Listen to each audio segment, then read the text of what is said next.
George Jones and Tammy Wynette. They were country music's golden couple, their voices a perfect harmony on stage, their lives a real-life fairy tale.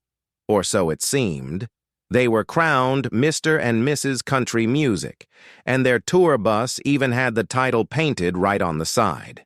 But behind the glitz, their love story was less fairy tale and more Category 5 hurricane, a storm of screaming matches, passionate reconciliations, and drama that became as famous as their records. While the world knew about their public fights and dramatic splits, very few know about their last quiet conversation. Few know the truth of the feelings she shared, not in front of a microphone, but in the shadow of her own life coming to an end. The words Tammy spoke about George just before her tragic death would reveal the unshakable depth of her love and haunt him for the rest of his life. This is the story of what was said after the music stopped, a final heartbreaking testament to a love that not even death could undo. The story of George and Tammy is, pretty much, the ultimate country song. It's got humble beginnings, dizzying, fame, and the kind of love that saves you and wrecks you all at once. Before she was Tammy Wynette, the first lady of country music, she was Virginia Pugh, a girl from Mississippi, who picked cotton and dreamed of something bigger. She had a voice that could stop you in your tracks, filled with a raw emotion that spoke of tough times and hard-won survival. By 1968, she was a rising star in Nashville, but was still married to her second husband, Don Chappell. George Jones, on the other hand, was already a titan. 11 years older. The Possum, as he was known, was considered by many to be the greatest voice in country music history. He'd clawed his way out of desperate poverty in Texas, with music as his only escape. His voice wasn't just a sound. It was a vessel for a lifetime of pain. Their worlds collided in a Nashville recording studio, and country music was never the same. The spark was instant and impossible to ignore. As their daughter, Georgette Jones, later wrote, "When my mom married my dad, she was marrying her hero. For Tammy, George was country music. For George, Tammy was a force of nature. There was just one problem. Tammy was married. But in the world of George Jones, obstacles were merely suggestions. The story goes that George, unable to take it anymore, stormed into Tammy and Don's house. He found them arguing, and when Don insulted Tammy, George didn't just get mad, he flipped the entire dining room table. He then looked at Tammy and declared, "I love you and you're going to be my wife." He whisked her and her daughters away, and just like that, their story began. They married in February 1969, the moment her previous marriage was annulled. Almost overnight, they became Mr. and Mrs. Country Music. They bought a sprawling Florida mansion and that famous tour bus. Their voices, his rugged sorrow and her resilient ache, became the soundtrack for a generation. Their first duets, like Take Me, were epic declarations of love. In October 1970, their only child together, Tamala Georgette Jones, was born, sealing the deal on their image as the perfect country family. Their hit song, "We're Gonna Hold On," wasn't just a song, it felt like a public vow. To their fans, they were living the dream. But like any fire that burns that bright, the shadows were getting longer. That idyllic image of George and Tammy was a masterpiece of PR. Behind closed doors, the fairy tale was crumbling under the weight of George's oldest demon, alcohol. George's battle with addiction was Nashville legend long before Tammy, but their marriage seemed to crank his self-destruction up to 11. The pressure of being half of a perfect couple was a heavy load, and he often tried to lighten it at the bottom of a bottle. His drinking led to terrifying, unpredictable behavior. In her autobiography, Tammy described a night where a drunken George allegedly chased her through their mansion with a rifle. He always denied it, but the stories of his violent, alcohol-fueled rages were piling up. He became known as No Show Jones, famous for disappearing on multi-day benders, leaving thousands of fans with useless tickets. One story from this time perfectly sums up the tragic comedy of his addiction. To keep him from running off to find liquor, Tammy would hide the keys to all their cars, but she forgot one vehicle, the riding lawnmower. Desperate for a drink, George drove that lawnmower miles down the highway to the nearest liquor store. It's a hilarious image, but it speaks volumes about the desperation he was in. For Tammy, life with George was a constant storm. She was living the heartbreaking lyrics of her own songs. In a bit of chilling prophecy, her 1968 hit Divorce, released before she even married Jones, was now her reality. Their fights were explosive, and their makeups were passionate, a toxic cycle that poured gasoline on the fire in their music. In 1973, Tammy filed for divorce, a move some say was a desperate attempt to shock George into sobriety. It worked for a little while. They got back together and recorded "We're Gonna Hold On," a defiant anthem that shot to #1. But the peace never held. As George later admitted, their biggest problem was simple. Our tempers flared before we could find the time to talk about what was bothering us. He was a man who couldn't talk about his feelings face to face. Instead, he poured all his love and pain into his songs. As their daughter Georgette reflected, her father was raised to be tough and never show emotion. His music was his only safe place to be vulnerable. Tammy was a survivor, but the chaos was wearing her down. She was trying to stand by her man, just like her song said, but the man she loved was disappearing into a haze of booze and rage. By 1975, the roller coaster had become unbearable. The love was still there, a magnetic force that kept pulling them back together. But the pain had finally won. In January, Tammy filed for divorce for good. When she spoke to the press, her voice had a cold finality. "It's over. This is it," she said. The fairy tale was dead, and the news sent a shockwave through country music. For fans, the divorce was a public heartbreak. This was the couple who promised they were gonna hold on. The end of their marriage felt like a betrayal of the very stories they'd sold to the world. For George, the split was a catastrophe, one he admitted was his own fault. "I drank a little more than I should," he confessed with crushing understatement. He walked away from the marriage with almost nothing. "I let Tammy have everything," he recalled. "I got a car and a couple $1,000 in my pocket." It was the beginning of a long, dark spiral for him, a blur of cocaine and alcohol that nearly cost him his life. For Tammy, it was just as painful, but it was a matter of survival. She had to get off the ride before it flew off the tracks for good. And yet, in the strange world of country music, the end of the marriage wasn't the end of the story. A year after the divorce, their record label lured them back into the studio. The universe has a dark sense of humor because the song they recorded was one of the most painfully perfect duets in history, "Golden Ring." The song traces a wedding, ring from a hopeful pawnshop purchase to the bitter end when it's thrown down in a final fight. Singing those words to each other so soon after their own split was brutally honest. The song went straight to #1 because it was real. They weren't performing, they were confessing. The marriage was over, but the legend of George and Tammy was just starting a new, much more complicated chapter. Even with the divorce papers signed, George and Tammy were still stuck in each other's orbit. They were, in some ways, better friends than they ever were husband and wife. In 1977, 2 years after they split, George told People magazine, "Tammy and I are getting along better than we ever did when we were married. I think we still love each other. I know I love her." This new era was a tangled web. Tammy, desperate for stability, married 2 more times. Her 4th marriage lasted just 44 days. Then, in 1978, she married songwriter George Ritchie, a man who had been part of their circle for years. Their marriage would last until her death, but it was hardly peaceful. According to Tammy's daughters, her relationship with Richie was isolating and allegedly abusive.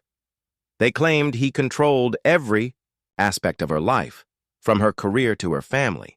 Years later, they revealed that a famous 1978 kidnapping story was a lie, cooked up to hide bruises from a beating by Richie. Meanwhile, George Jones was still spiraling. The no-show Jones era was in full effect, his life a chaotic mess of addiction. He was a man haunted by the loss of the woman he still called the love of his life. But in 1981, he met Nancy Sepulvado, the woman who would finally save him. When they met on a blind date, she knew his reputation. "I'd heard the horror stories," she admitted, "but we just clicked." Nancy saw the good man buried under all the pain. They married in 1983, and she dedicated her life to his sobriety. It was a long, brutal fight, but her love succeeded where everyone else's had failed. As George wrote in his autobiography, "Friends, family, doctors had tried to save me, but to no avail. But finally, the power of love from one woman, Nancy Jones, made the difference." Through it all, the connection between George and Tammy never broke. They continued to record and tour together off and on. In 1995, they reunited for the album One. The tour was poignant. They were older, weathered by life, but the musical chemistry was still electric.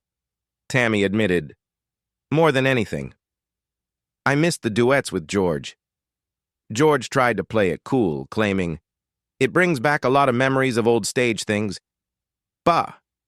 Agonizing pain. Her life had become a blur of hospitals and operating rooms.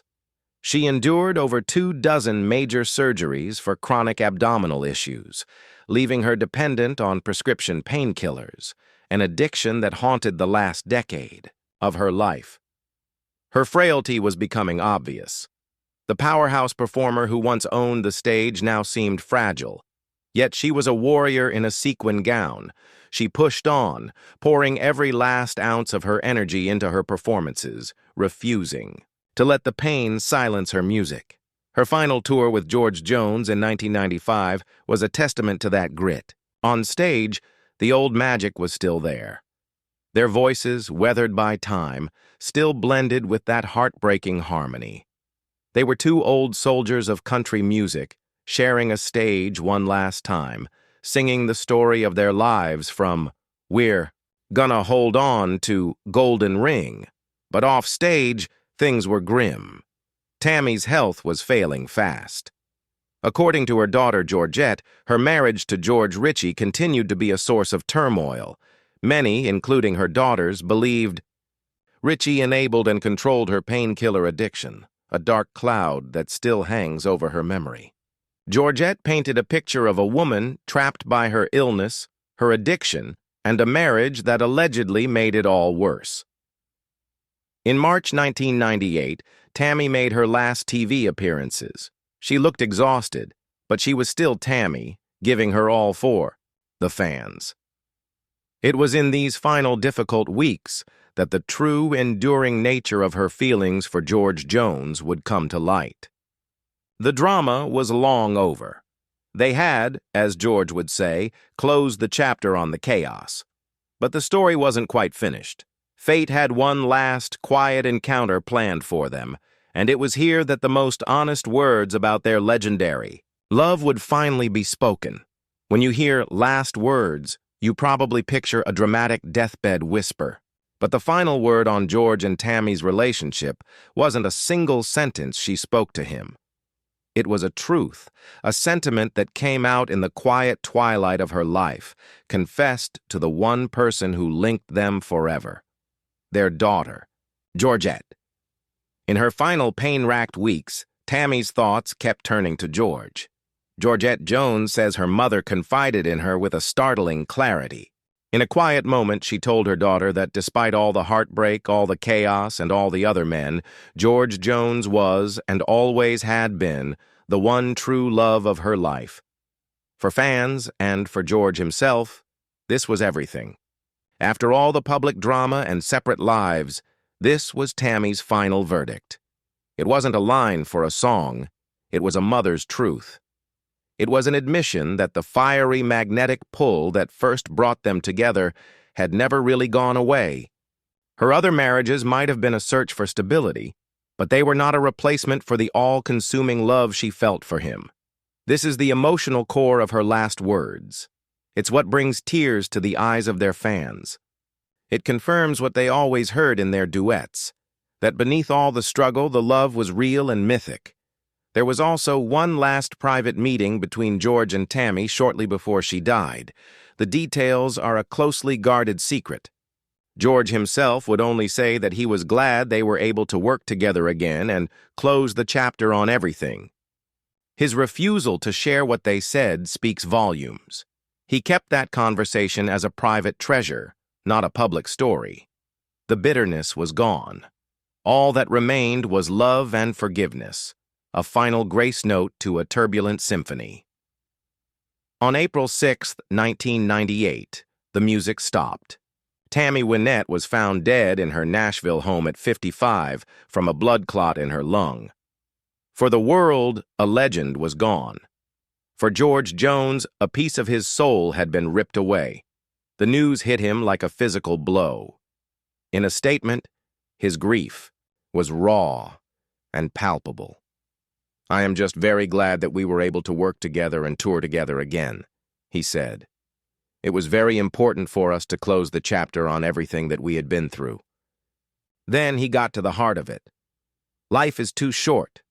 In the end, we were very close friends, and now I have lost that friend. And I couldn't be sadder. He lost his friend. That simple sentence said it all.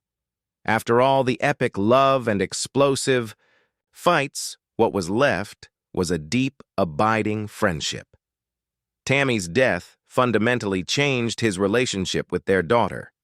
For years, George had kept his distance, not wanting Georgette to see him in the depths of his addiction. But in the wake of her mother's death, he showed up. "It wasn't until my mom died that Dad was truly there for us," Georgette recalled. "He went with her and her sisters to pick out a casket for their mother. He hated all of that kind of stuff," she said. "But he knew that I needed him. It meant everything to me." That shared tragedy finally started to heal their fractured relationship. In the years that followed, George carried Tammy's memory with him. His iconic song, "He Stopped Loving Her Today," took on a chilling new resonance. And in a final poignant twist of fate, George Jones played his very last concert on April 6, 2013, exactly 15 years to the day that Tammy died. When George passed away just weeks later, one of their duets was played at his funeral. The Cess. Man who was saved by his wife Nancy never stopped loving Tammy Wynette. Her death didn't end their bond.